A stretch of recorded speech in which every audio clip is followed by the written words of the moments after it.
Hello दोस्तों, आज है 3 अगस्त 2024 दिन शनिवार का। हिंदी तिथि श्रावण कृष्ण चतुर्दशी। और आइए बात करते हैं आज के मुख्य समाचार, बड़ी खबरें, देश और दुनिया का ताजा अपडेट लेकर हाजिर हो गए। आज का ये वीडियो भी बहुत ज्यादा स्पेशल होने वाला है। किसान भाइयों के लिए, युवाओं के लिए, कर्मचारियों के लिए, पढ़ने वाले बच्चों के लिए, बुजुर्गों के लिए कई महत्वपूर्ण काम की बड़ी खबरें, अपडेट जानकारियां देखने वाले हैं। वीडियो को आप पूरा ध्यान से आखिर तक जरूर देखते रहिएगा, बहुत मजा आने वाला है ना। तो बिना टाइम विलंब के शुरुआत करते हैं आज की पहली बड़ी खबर। दिल्ली हाईकोर्ट का आदेश, कोचिंग हादसे की जांच सीबीआई करेगी। पुलिस को फटकार लगाई गई है। निर्दोष एसयूवी ड्राइवर को अरेस्ट किया। शुक्र है कि पानी का चालान नहीं काटा गया। दरअसल दिल्ली में राउ आईएएस कोचिंग हादसे की जांच हाईकोर्ट ने शुक्रवार 2 अगस्त को सीबीआई को सौंप दी है। जांच की निगरानी सेंट्रल विजिलेंस कमेटी के अधिकारी करेंगे। कोर्ट ने कहा कि लोगों को जांच पर शक न हो, साथ ही सरकारी कर्मचारियों के भ्रष्टाचार में शामिल होने से जांच प्रभावित नहीं हो, इसलिए यह फैसला लिया गया है। वहीं हाईकोर्ट ने दिल्ली पुलिस से यह भी पूछा है कि आप सड़क पर जा रहे किसी व्यक्ति को कैसे अरेस्ट कर सकते हैं। दिल्ली हाईकोर्ट ने पूरे सिस्टम पर ही सवाल उठाए हैं। एमसीडी को भी फटकार लगाई है। अदालत ने कहा कि अधिकारी अपनी जिम्मेदारी एक दूसरे पर डाल रहे हैं। बुनियादी ढांचों का ठीक से रखरखाव भी नहीं हो रहा है। दशकों बाद भी शहर की बुनियादी समस्या दूर नहीं हो पाई है। दिल्ली के ओल्ड राजेंद्र नगर कोचिंग हादसे की जांच हाईकोर्ट ने अब सीबीआई को सौंप दी है। साथ ही ये भी अपडेट आ रहा है कि सब मुफ्त नहीं चल सकता है। दिल्ली सरकार को हाईकोर्ट ने बड़ी नसीहत दी है। दिल्ली शहर की बढ़ती आबादी के बीच कई खामियों का भी जिक्र किया गया। जज साहब ने यह भी कहा कि सब्सिडी की वजह से लगातार दिल्ली की आबादी बढ़ रही है। एक्टिंग चीफ जस्टिस ने मुफ्त की योजनाओं को लेकर भी सरकार को नसीहत दी है। कोर्ट ने यह कहा कि दिल्ली के प्रशासकों को मानसिकता बदलनी चाहिए। यदि मानसिकता यह है कि सब कुछ मुफ्त होना चाहिए, हर चीज मुफ्त नहीं हो सकती है। 3 उम्मीदवारों की जांच चली गई थी। कोचिंग इंस्टीट्यूट को लेकर अपडेट चल रहे हैं। सिविल सेवा उम्मीदवारों के लिए कोचिंग संस्थान दृष्टि आईएएस ने मृतक परिवारों को 10-10 लाख रुपए की वित्तीय सहायता देने का ऐलान किया है। चलिए आगे बढ़ते हैं। बड़ी खबर, अमित शाह के खिलाफ विशेषाधिकार हनन की कार्रवाई की मांग हो रही है। कांग्रेस महासचिव और सांसद जयराम रमेश ने शुक्रवार 2 अगस्त को राज्यसभा में गृह मंत्री अमित शाह के खिलाफ विशेषाधिकार हनन की कार्रवाई शुरू करने की मांग की। रमेश ने आरोप लगाया कि केरल के वायनाड हादसे पर गृह मंत्री अमित शाह ने सदन को गुमराह किया है। और हरिद्वार में कांवड़ मेला 2024 का समापन हुआ।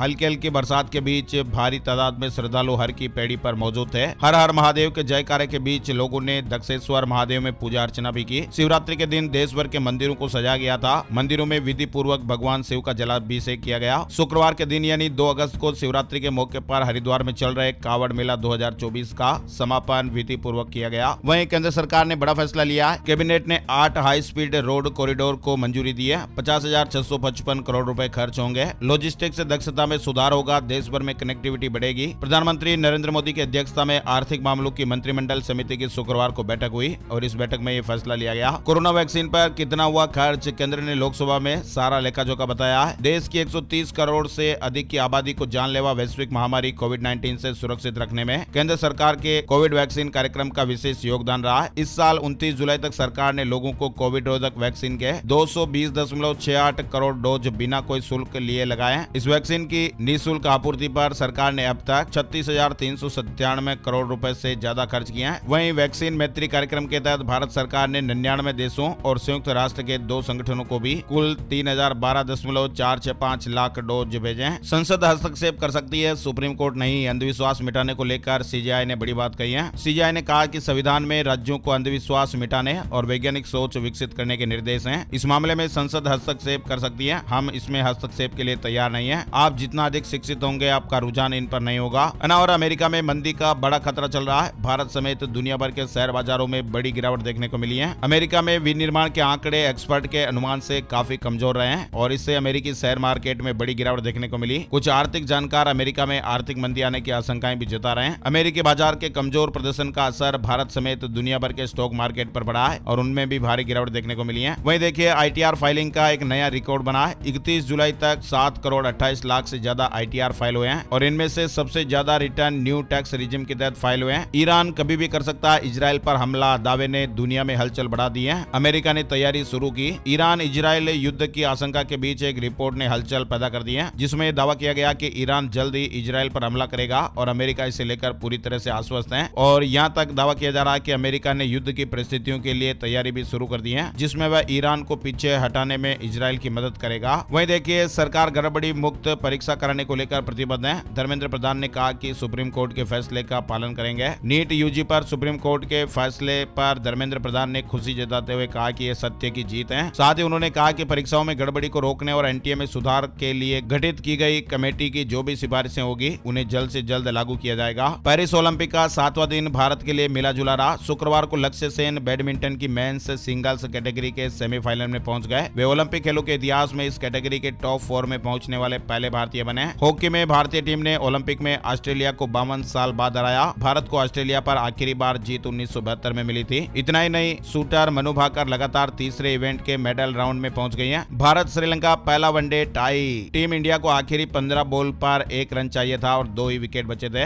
और महंगाई की चुनौती, अब 38 चीजों के दामों पर सरकार नजर रखेगी। देश में खाने पीने की चीजें, खास करके सब्जियों की कीमत में भी हाल ही में बहुत ज्यादा बढ़ोतरी हुई है। इसे देखते हुए सरकार ने अब 38 आइटम्स की कीमतों पर नजर रखने का फैसला किया है। पहले इस लिस्ट में 22 चीजें थी, वो अब 16 और शामिल कर दी गई हैं। लिस्ट में बैंगन, बेसन और अंडे सहित 16 नई चीजें जोड़ी गई हैं, जिन पर सरकार अब नजर रखेगी। और चीन चिढ़ेगा जरूर, 6 बार गले मिले, 9 समझौते पर हस्ताक्षर हुए हैं। पीएम मोदी और वियतनामी पीएम में गजब की दोस्ती दिखाई दी। पीएम मोदी और वियतनाम के प्रधानमंत्री फाम मिने चिने के बीच इस गर्मजोशी को देखकर चाइना की परेशानी बढ़नी तय लग रही है, क्योंकि चीन कभी नहीं चाहता कि वियतनाम का किसी और देश के साथ सीधा रिश्ता हो। इसे लेकर वह अमेरिका तक से भिड़ चुका है, लेकिन इस बार ये मामला बिल्कुल अलग है। लुक ईस्ट पॉलिसी के तहत भारत वियतनाम के साथ व्यापार और रक्षा संबंध बढ़ाने के लिए ठान चुका है। खुद पीएम मोदी और वियतनामी पीएम ने इसका ऐलान किया। दोनों देशों ने 2024 से 2028 के बीच रिश्तों को आगे ले जाने के लिए मैन ऑफ एक्शन टेक दिया है। वहीं देखिए, पीएम मोदी ने जापानी प्रतिनिधिमंडल से की मुलाकात। सेमीकंडक्टर और ईवी समेत कई मुद्दों पर बातचीत हुई है ना। और मोबाइल नंबर के नियमों में बड़ा बदलाव हुआ है। सिम खरीदने में अब नहीं होगी कोई भी दिक्कत। सिम कार्ड खरीदने के लिए सरकार ने नई गाइडलाइंस जारी की है, जिसके बाद सिम कार्ड खरीदना आसान हो जाएगा। इसके अलावा साइबर फ्रॉड पर लगाम लगाने के लिए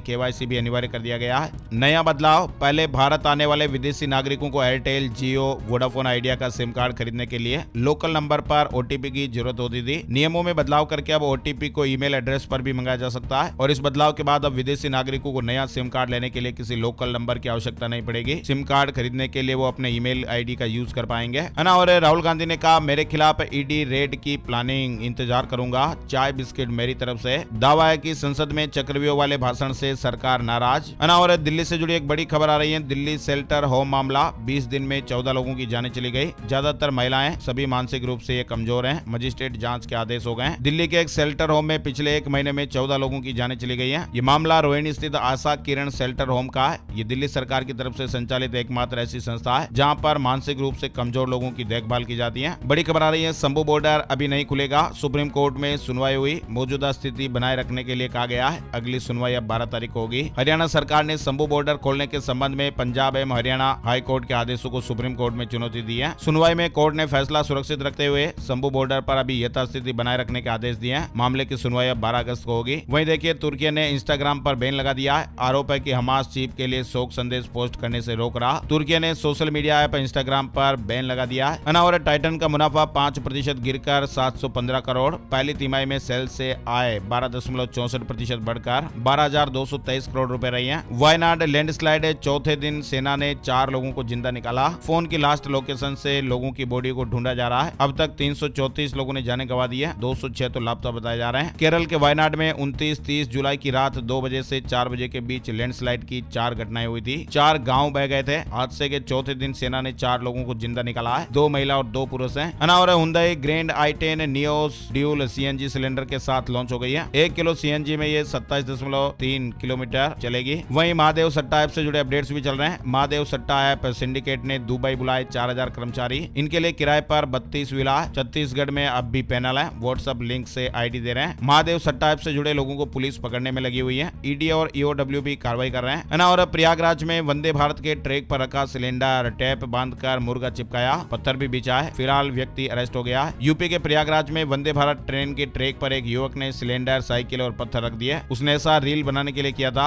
और गुजरात हादसों के पीड़ितों के लिए कांग्रेस निकालेगी न्याय यात्रा। 9 अगस्त को मोरबी से शुरू होगी 300 किलोमीटर लंबी पद यात्रा। राहुल गांधी, प्रियंका गांधी भी इसमें शामिल होंगे। गुजरात में कांग्रेस पार्टी एक बार फिर से न्याय यात्रा निकालने जा रही है। और ये न्याय यात्रा पिछले 2 साल में हुए कई बड़े हादसों के पीड़ितों को न्याय दिलाने के लिए है। 9 अगस्त 2024 से यात्रा की शुरुआत होगी। 300 किलोमीटर लंबी ये पद यात्रा मोरबी से शुरू होकर गांधीनगर में समाप्त होगी। और इलेक्टोरल बॉन्ड स्कीम की जांच SIT नहीं करेगी, याचिका खारिज हो गई है। सुप्रीम कोर्ट ने कहा कि इसमें दखल अंदाजी गलत होगी, केवल संदेह के आधार पर आदेश नहीं दिया जा सकता। और गुजरात से जुड़ी अपडेट खबर, चांदीपुरा वायरस से एक और बच्चे की जान चली गई है। गुजरात में मरने वाले 58 मरीजों में 28 बच्चे, मरीजों की संख्या 140 हो गई है। है। गुजरात में चांदीपुरा वायरस के मामले लगातार आ रहे हैं। छोटे बच्चों में यह वायरस होता है। 7 वर्षीय बच्चे को भी हाल ही में तेज बुखार था। बच्चे का इलाज पाटन के धारपुर हॉस्पिटल में चल रहा था और वो 2 दिनों से वेंटिलेटर पर था। आखिरकार बच्चे की सांसें थम गई। वहीं देखिए सीएम धामी ने ली केदारनाथ आपदा की अपडेट। राहत और बचाव कार्य में तेजी लाने के निर्देश दिए गए। पैदल मार्ग पर आवाजाही शुरू करने को कहा गया है। केदारनाथ में आई आपदा के मुख्यमंत्री पुष्कर सिंह धामी लगातार अपडेट्स ले रहे हैं। ओला इलेक्ट्रिक मोबिलिटी के आईपीओ को पहले दिन 35% सब्सक्रिप्शन मिला है। वहीं देखिए अब कैंसर एचआईवी का कारगर इलाज होगा संभव। आईआईटी कानपुर को शोध में सफलता हासिल हुई है। आईआईटी कानपुर के जैविक विज्ञान और जैव इंजीनियरिंग विभाग के प्रोफेसर अरुण कुमार शुक्ल की टीम ने कोशिकाओं में पाए जाने वाले ऐसे डफी एंटीजन रिसेप्टर की पूरी संरचना को खोज निकाला है जो कैंसर, मलेरिया और एचआईवी जैसी विभिन्न बीमारियों के लिए जिम्मेदार कारकों के लिए प्रवेश द्वार की भूमिका निभाता है। आईआईटी की इस खोज को प्रतिष्ठित अंतर्राष्ट्रीय विज्ञान पत्रिका सेल ने प्रकाशित किया है। वहीं देखिए बच्चों के सबसे खतरनाक ब्रेन ट्यूमर की नई दवा मिली है। इस कैंसर के इलाज के लिए तैयार की गई थी। नई रिसर्च में बड़ा दावा किया गया है। और इजरायल में रहने वाले भारतीय सतर्क रहें, एडवाइजरी जारी हुई है। 8 अगस्त तक एयर इंडिया की फ्लाइट निलंबित कर दी गई है। स्वाति मालीवाल पर हमला मामला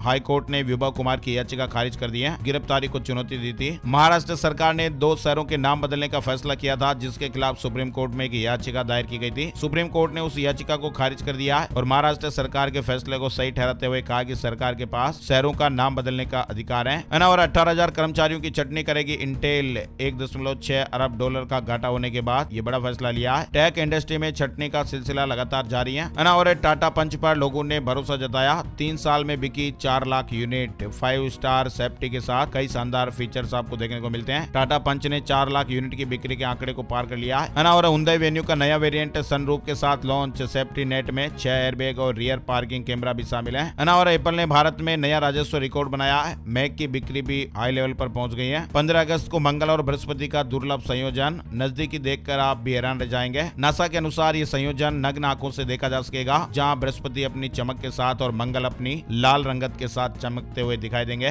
और तमिलनाडु और राजस्थान में 6 अगस्त से भारत का सबसे बड़ा हवाई युद्धाभ्यास तरंग शक्ति। 51 देशों को निमंत्रण भेजा गया है। वहीं बजट में सरकार ने टैक्स का नियम बदला। अब आयकर विभाग भेजेगा धड़ाधड़ नोटिस। इनकम टैक्स रिटर्न दाखिल करने की समय सीमा खत्म हो चुकी है और अब अगले 1 महीने में धड़ाधड़ इनकम टैक्स नोटिस आ सकते हैं। ऐसा होगा सरकार द्वारा टैक्स के संबंध में बदला गया एक नियम। बजट में घोषित संशोधित नियमों के मुताबिक आयकर दाता द्वारा छिपाई गई रकम अगर 50 लाख रुपए से अधिक है तो टैक्स अधिकारी टैक्स पेयर्स का 5 साल पुराना रिकॉर्ड ही दोबारा चेक कर सकते हैं। अब तक ये अवधि 10 साल की थी। और इसी तरह अगर छिपाई गई रकम 50 लाख रुपए से कम है तो टैक्स अधिकारी केवल 3 साल पुराने मामले को ही खंगाल सकते हैं। नए नियम सितंबर से लागू होंगे। और अब प्रॉपर्टी डीलर बनने के लिए देना पड़ेगा एग्जाम, परीक्षा देनी पड़ेगी। यूपी रेरा में रजिस्ट्रेशन के लिए ट्रेनिंग और सर्टिफिकेट जरूरी कर दिए गए हैं। यानी प्रॉपर्टी के मामलों में ग्राहकों को धोखों से बचाने के लिए रेरा ने एजेंटों के लिए ट्रेनिंग और सर्टिफिकेट की अनिवार्यता की है। और हैदराबाद के लोगों के लिए गुड न्यूज आ रही है। अब रात में 1 बजे तक खुली रहेंगी ये दुकानें। शराब की दुकानों को छोड़कर सभी प्रतिष्ठानों को रात 1 बजे तक खुले रहने के परमिशन दी गई है। और अब गंजी खोपड़ी पर भी उगेंगे नए बाल, वैज्ञानिकों ने दावा किया है। एयर इंडिया ने यात्रियों के लिए जरूरी सूचना जारी की है। 8 अगस्त तक इस शहर की सभी फ्लाइट सस्पेंड की गई है। मिडिल ईस्ट में जारी संकट के बीच ये बड़ा फैसला हुआ। कंपनी ने इस संकट को देखते हुए तेल अवीव जाने और वहां से आने वाली सभी फ्लाइट्स को सस्पेंड कर दिया है। फास्टैग से जुड़े अपडेट्स हम लगातार आपको वीडियोस में बता रहे हैं। अब 3 साल पुराने फास्टैग की करानी पड़ेगी केवाईसी।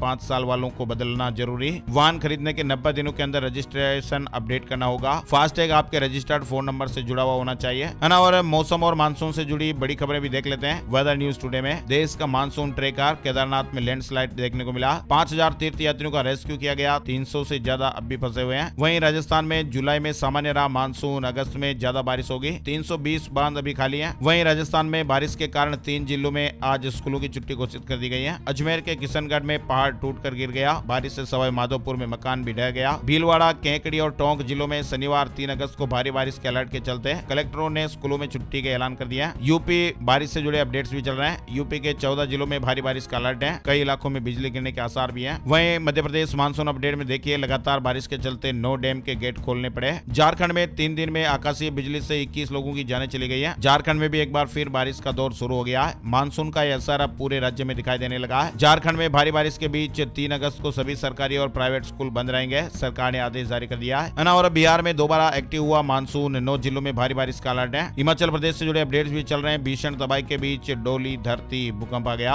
लाहौल स्पीति में भूकंप के झटके महसूस हुए। 8 अगस्त तक भारी बरसात की चेतावनी है। वहीं हरियाणा में बारिश का येलो अलर्ट है। अंबाला में अब तक 140 मिमी बारिश। सिरसा के तापमान में 13 डिग्री की गिरावट देखने को मिली। हरियाणा में भी एक बार फिर मानसूनी हवाएं सक्रिय हो गई हैं। छत्तीसगढ़ के 25 जिलों में हेवी रेन का अलर्ट। राजस्थान में हड़ताल पर गए सफाई कर्मचारियों के खिलाफ राजस्थान सरकार एक्शन लेने वाली है। कर्मचारियों ने कहा कि भर्ती नियमों में संशोधन तक जारी रहेगा कार्य बहिष्कार। 10 साल का ये बच्चा धड़ल्ले से ट्रैक्टर चला रहा, वीडियो वायरल हो गया। जमुई जिले से बड़ी खबर है। परिवहन अधिकारी ने जांच के बाद कार्रवाई का आदेश दिया है। झारखंड से जुड़ी खबर है। सीएम हेमंत सोरेन का ऐलान, अग्निवीरों को देंगे अनुग्रह राशि। निधन पर आश्रितों को सरकारी नौकरी। बोले कि झारखंड में भाजपा के 24 जिलों के दफ्तर अवैध। झारखंड विधानसभा के मानसून सत्र के आखिरी दिन मुख्यमंत्री हेमंत सोरेन ने सदन को संबोधित किया और इस दौरान उन्होंने ये बड़ी घोषणा की है कि झारखंड के अग्निवीरों को उनकी सरकार अनुग्रह राशि देगी। अगर राज्य के किसी अग्निवीर की जान चली जाती है तो उसके आश्रित को सरकारी नौकरी भी दी जाएगी। झारखंड से जुड़ी खबर है। उच्च स्तरीय बैठक में फैसला हुआ, सभी प्रतियोगिता परीक्षाएं समय पर होंगी। सहायक आचार्य परीक्षा के रिजल्ट पर रोक के खिलाफ झारखंड सरकार सुप्रीम कोर्ट भी जाएगी।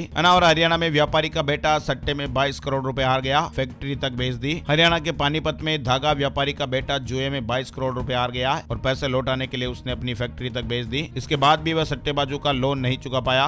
और हरियाणा भाजपा की कुरुक्षेत्र में रैली 4 अगस्त को। सोनीपत में बड़ोली बोले सीएम नायब सैनी करेंगे विधानसभा चुनाव प्रचार का श्री गणेश। वहीं देखिए फरीदाबाद में एक फर्जी कॉल सेंटर का पर्दाफाश हुआ। 6 महिला सहित 28 गिरफ्तार हुए। टेक्निकल सपोर्ट के नाम पर ये साइबर ठगी कर रहे थे। हरियाणा में हरियाली तीज पर छुट्टी घोषित की गई है। 7 अगस्त को अवकाश रहेगा। 6 सितंबर को स्कूलों में नियमित कक्षाएं लगेंगी। वहीं पंजाब में 3000 करोड़ का नेशनल हाईवे प्रोजेक्ट रद्द कर दिया गया है। नितिन गडकरी ने कहा कि भूमि अधिग्रहण में दिक्कत आई, NHAI को घाटा, ठेकेदार क्लेम मांग रहे हैं। और उत्तराखंड में कोचिंग सेंटरों की जांच की जाएगी। मंत्री प्रेमचंद अग्रवाल के निर्देश पर 5 सदस्यीय समिति गठित की गई है। मध्य प्रदेश सरकार ने बड़ा फैसला लिया है। 10 IAS अधिकारियों का अचानक ट्रांसफर कर दिया, नई जिम्मेदारियां भी दी गई हैं। वहीं देखिए राजस्थान में बिजली का बिल मारेगा करंट, नई दरें लागू हो गई हैं। राजस्थान में नई व्यवस्था लागू होने के बाद अब सितंबर व अक्टूबर महीने में आने वाले बिजली के बिल उपभोक्ताओं को अच्छा खासा करंट मारेंगे। फसल बीमा से जुड़ी खबर आ रही है। इस दिन तक अब किसान भाई फसल बीमा करवा सकते हैं। छत्तीसगढ़ सरकार के प्रस्ताव पर केंद्र सरकार ने तारीख बढ़ाई है। छत्तीसगढ़ के ऋणी और अऋणी किसान अब 16 अगस्त तक खरीफ कृषि फसल एवं मौसम आधारित उद्यानिकी फसलों का बीमा करा पाएंगे। बिहार में अब घर आकर डाकिया बनाएंगे आधार कार्ड। 12 वर्ष तक के बच्चों को ये लाभ दिया जाएगा। योगी सरकार की अयोध्या को एक और बड़ी सौगात मिली है। अब इलेक्ट्रिक गोल्फ कार्ट से कर सकेंगे रामनगरी की सैर। वहीं गुजरात में अब अनुदानित स्कूलों के शिक्षकों को घर के पास नियुक्ति का मौका, भर्ती नियम जारी हुए हैं। छत्तीसगढ़ से जुड़ी खबर है। रमन सरकार की 2 योजनाएं फिर से शुरू होंगी। सीएम शाह ने ऐलान कर दिया है। मध्य प्रदेश में 18,000 पदों पर प्राथमिक शिक्षकों की जल्द ही भर्ती होने वाली है। हाई कोर्ट ने बड़ा फैसला दिया है। मध्य प्रदेश के जूनियर डॉक्टर्स के लिए गुड न्यूज आ रही है। सरकार ने स्टाइपेंड बढ़ा दिया, आदेश जारी हो गए। EPS 95 पेंशन से जुड़े अपडेट्स भी चल रहे हैं। EPS 95 NSC ने न्यूनतम पेंशन को बढ़ाकर 7,500 रुपए प्रतिमाह करने की मांग की है, जिसमें महंगाई भत्ता और पेंशन भोगी के जीवन साथी के लिए मुफ्त स्वास्थ्य सुविधाएं शामिल हो।